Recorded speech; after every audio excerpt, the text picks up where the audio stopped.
Hello and welcome. This is Rooflemonger with yet another installment of our Let's Learn Marvel series. This time we're going to be talking about flight.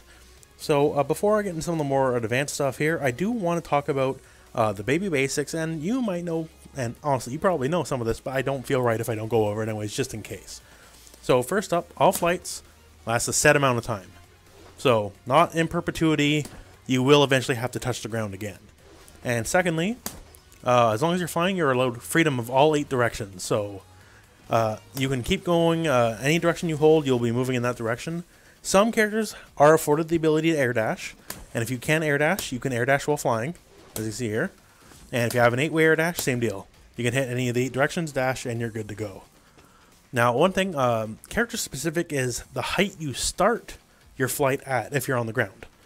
So this will matter in one of the segments later. So Thor here, see here, he's a little bit off the ground. So if I move downwards, see, he's basically scraping the ground there. Someone like Dormammu, I start my flight, and it's quite a bit higher up off the ground here. So if I move downwards, you can see that's a lot more space.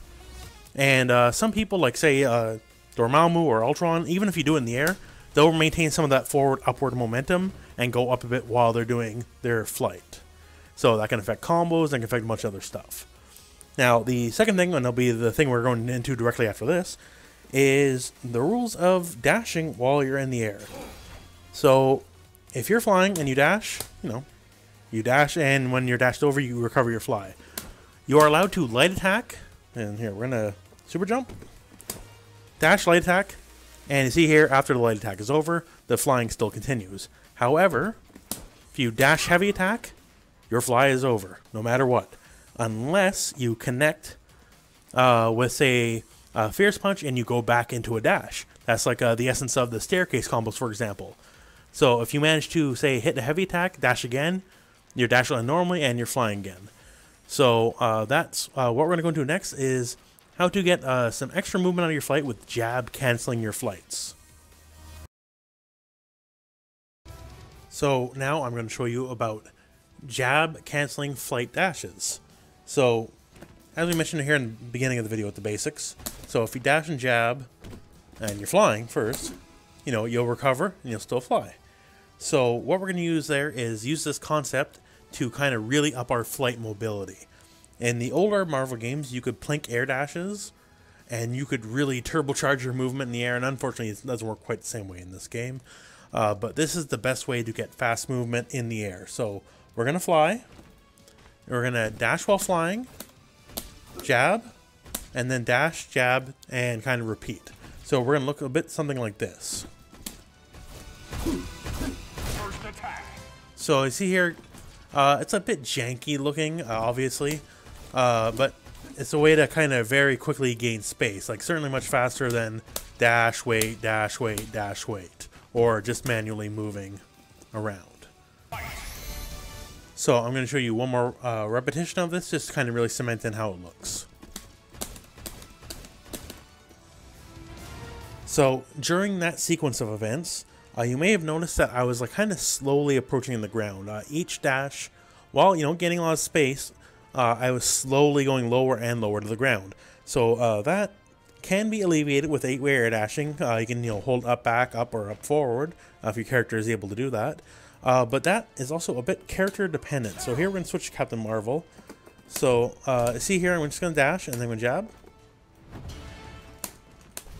And see here, she kind of hits even lower to the ground than Iron Man does. So after the second jab, we're already on the ground. So we need to, especially in Captain Marvel's case, utilize holding up in one of the directions. And she can then kind of scrape the ceiling of the map from there. So if the character cannot 8-way air dash, they're simply just going to keep descending to the ground. So the jab cancel, the air dashing in flight is definitely best used with the 8-way air dashers. And it's just kind of a way to really just, say the floor is lava, you're fighting Dormammu or something, you just don't want to touch the ground. So, you can kind of hang around, sure, but that leaves a big target on your head standing still. So versus something like this, you're getting a lot of space. You're not a still target, you're not a sitting duck. you know, especially for like, you know, Dormammu pillars or something like that while he's waiting for you. So that's a great technique to learn. Now, this has a lot more applications than simply strictly movement, and, you know, don't get me wrong, you know, the speed you get from that is quite, you know, intense, is very good to have, but there's also mix-up applications for this as well. So just a simple example here, but, you know, obviously you can expound upon it a lot further in what I'm going to show you. So we're just going to create a fake cross-up from the situation. So normally, obviously, you know, cross-up, you go over their head, you got to block the other way. So we're going to show here a fake cross-up example, and see how right there I did cross up over their head, and I quickly used the jab cancel to backdash my flight back into their face in the original direction I was facing, and going from there.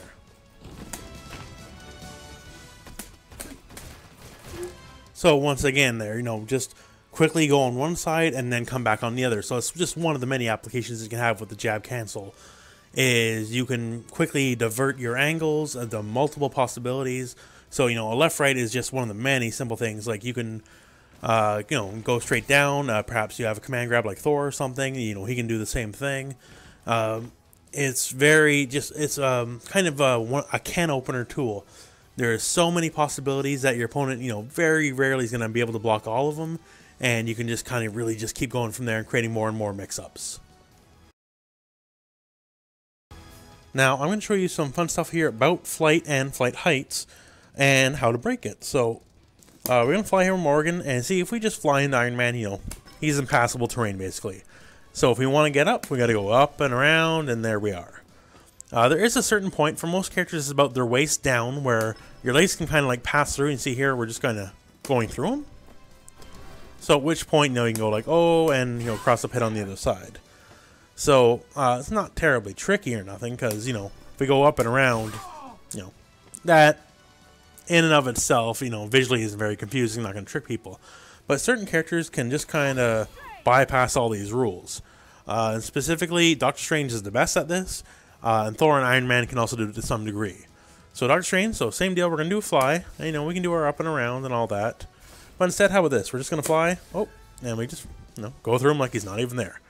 So, Doctor Strange, really good at it, and just so you know, like, this isn't height dependent or nothing, because, you know, we're just going right through Hulk here.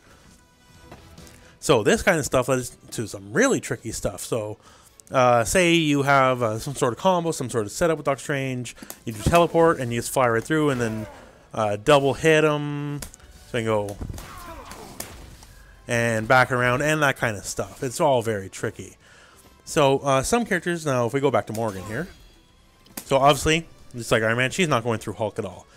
The really small characters like, you know, Rocket Raccoon and a bit on Mega Man Zero, like someone like Morgan, she can just fly over him just like you saw Doctor Strange do there. So it is character dependent for the regular flight, but Doctor Strange and Iron Man and Thor can really hammer this home. So I'm just going to show you an example with Thor of how to make the most of this. So now we're going to use Thor as an example here. So just as we've shown here with Doctor Strange, so Thor can easily pass through, no fuss, no muss. Now, with that said, so say we're going to do something like jumping leg kick. So it can kind of get really ambiguous, you know, like the essence of this is, what side am I on? Like right there, that was a cross up, you see here.